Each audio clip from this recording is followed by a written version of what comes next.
Pensa bem, por que o Natal é tão vermelho? É só chegar essa época do ano e de repente essa cor está em todo lugar. Parece até uma pergunta simples, né?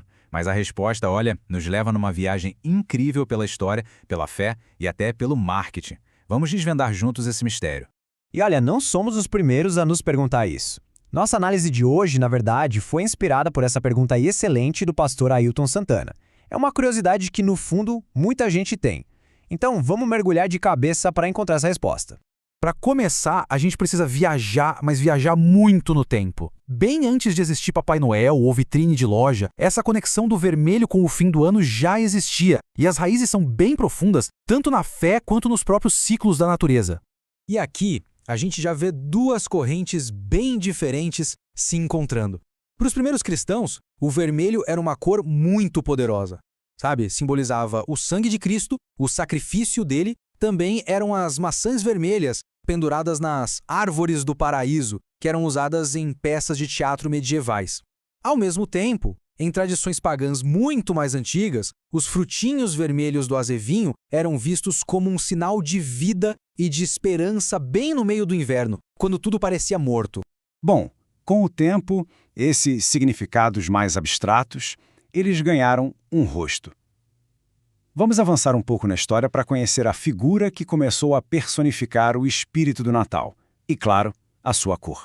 E estamos falando de São Nicolau, um bispo de verdade que viveu lá no século IV. A generosidade dele, a fama de dar presentes em segredo, transformou ele numa lenda. E qual era a cor oficial dos mantos de bispo? Pois é, vermelho.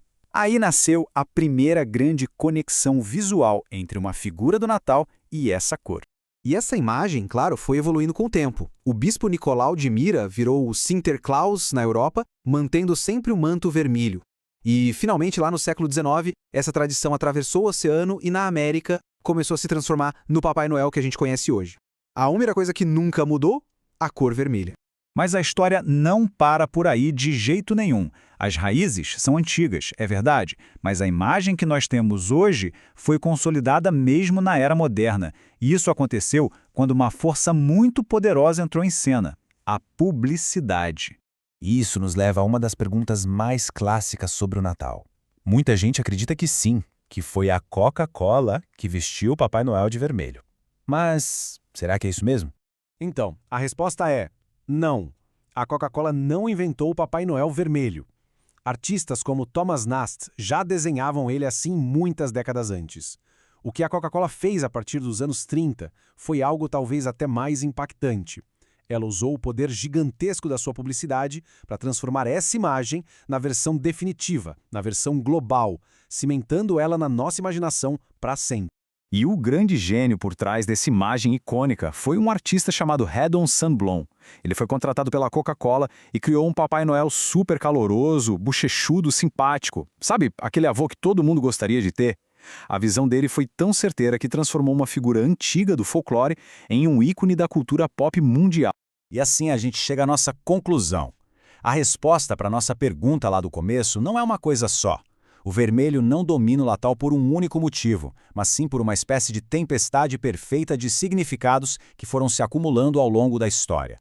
Foi justamente o encontro de todas essas narrativas que deu ao vermelho uma força tão grande e duradoura. Cada camada, a da fé, a da natureza, a da história e, por fim, a do comércio, adicionou um novo significado, tornando essa associação cada vez mais forte. Então, resumindo, a gente tem essas 4 grandes influências, né? Primeiro, o simbolismo religioso da fé cristã. Segundo, a celebração da vida que continua firme no inverno, algo que vem das tradições pagãs. Terceiro, a herança visual deixada pelos mantos de São Nicolau. E, para fechar, o impulso gigantesco da cultura de consumo, liderada pela publicidade.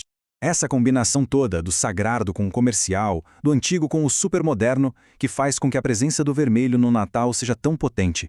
Não é só uma cor, é um arquivo de histórias e de crenças que foram se acumulando por milênios. Que tudo isso nos deixa com uma reflexão final, né? Se uma cor tão comum como o vermelho do Natal guarda uma história tão complexa, quantas outras cores e símbolos que estão aí ao nosso redor também têm segredos fascinantes só esperando para serem descobertos? Fica aí o pensamento.